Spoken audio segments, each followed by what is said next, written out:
Hey readers, this is Liz Davidson from Beyond Solitaire Books, and today I'm going to do just a quick catch-up on what I've been reading for Nonfiction November. I've actually read 3 out of the 4 things that I said I was going to read in my previous video, linked below, and then a couple of things that I didn't actually say that I was going to read, with part of November left. So let's go over what I have read so far during this Nonfiction November. The first nonfiction book I read was The Peregrine by J.A. Baker, and it really is about this guy who obsessively follows hawks and keeps a detailed diary of everything they do.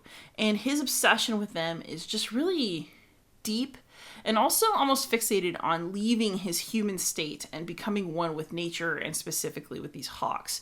And the prose is really gorgeous at times. You know, even the way that he describes the body of a bird that he finds that has been killed by one of his beloved peregrines is weirdly beautiful and poignant. And while he does not focus on human emotions very much throughout the book, there are times when he expresses anger at how much damage humans have done to nature. And if you want to try something really different that has gorgeous prose, it's maybe a little bit repetitive, and something that's really about the human obsession with animals without too much dwelling on that aspect, just trying to really go into the description of animals' activities, this is a really interesting piece of nature writing, and I recommend that you try it. It's short, it's fascinating. I've really never read anything like it. So definitely give The Peregrine a try if you're up for some nonfiction that's a little bit off the beaten path. The second book that I read this month for Nonfiction November was called Culture Warlords, and in it, a journalist who writes about white supremacy issues and the impact that that has on society goes into the dark depths of the internet so that we don't have to, and basically spies on what all the white supremacists are doing. So she joins an Aryan dating site. Oh my god.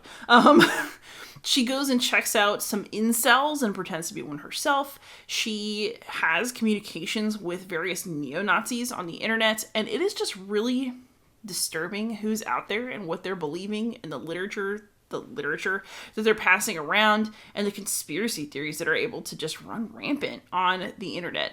So the book itself is about a really important topic, and you're going to learn some super disturbing stuff as you read it. That said, I thought that the book itself was kind of scattered. It doesn't seem to have a really strong structure. All the chapters kind of bled together for me, except for at the end there was this almost disjointed section on Antifa. While I myself am also anti-fascist, I didn't really think that trying to categorize that movement as anything was very helpful. So it was a really interesting book. I learned a lot. I might actually read more books on this topic to see if I can find one that's got a little more punch. And the third nonfiction book from my actual list from my previous video that I read was Milltown. And this one was really interesting because it's about Kerri Arsenault's return home, where basically people from her hometown commonly die from cancer, including rare forms of cancer that are very likely caused by dioxin, which is a chemical that is dumped everywhere into their environment by the paper mill that also happens to employ everybody in the town and be the source of their economic success. So it's this interesting book about denial and the nastiness of corporations that take over small towns and take advantage of the people who are in denial about what's happening because they don't really want to acknowledge that everything that they are doing is actually dangerous and involves them being taken advantage of. And in the meantime, she kind of looks into her family history and the nature of immigration to small towns like Mexico, Maine, which is the one that she's from. Again, this book was really interesting. It had some parts that were really sharp. I also felt like she went down too many kind of personal history roads that I think were really meaningful for her, but it, to me, took away from the more environmentalist aspects of the message, which were what I was personally really interested in reading.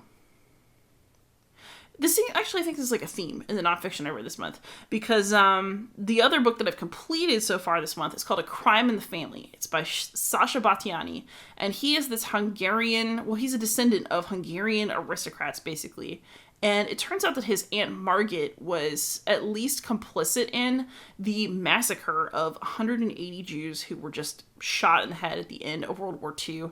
Is horrific. Absolutely awful. And so to kind of reconcile himself with what his family might have done, he goes on this entire adventure where he is looking into his family history. And while Aunt Margaret might not have actually held a gun in her hand and hurt somebody, the book turns into this longer meditation on people standing by and not doing anything. Because it turns out that his grandmother was very close friends with a Jewish girl who lived in their town, and she loved this girl's family. But when things get really bad with the Germans, his grandmother kind of stands by and watches her friend Agnes's parents get murdered when they come ask her dad for help, because Agnes is already on the train to a concentration camp.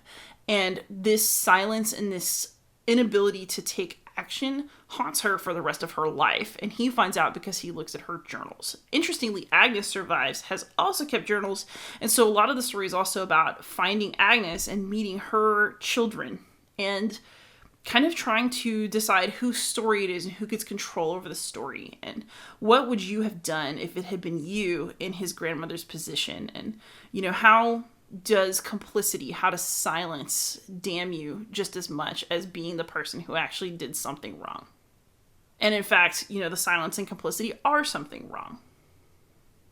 So all of this was really interesting, but again, this book had too many weird asides into his personal life. So, I mean, there was some stuff about traveling with his dad and like way too much information about his time on the psychoanalyst couch. You know, he goes and sees a psychiatrist and talks a lot about his sessions.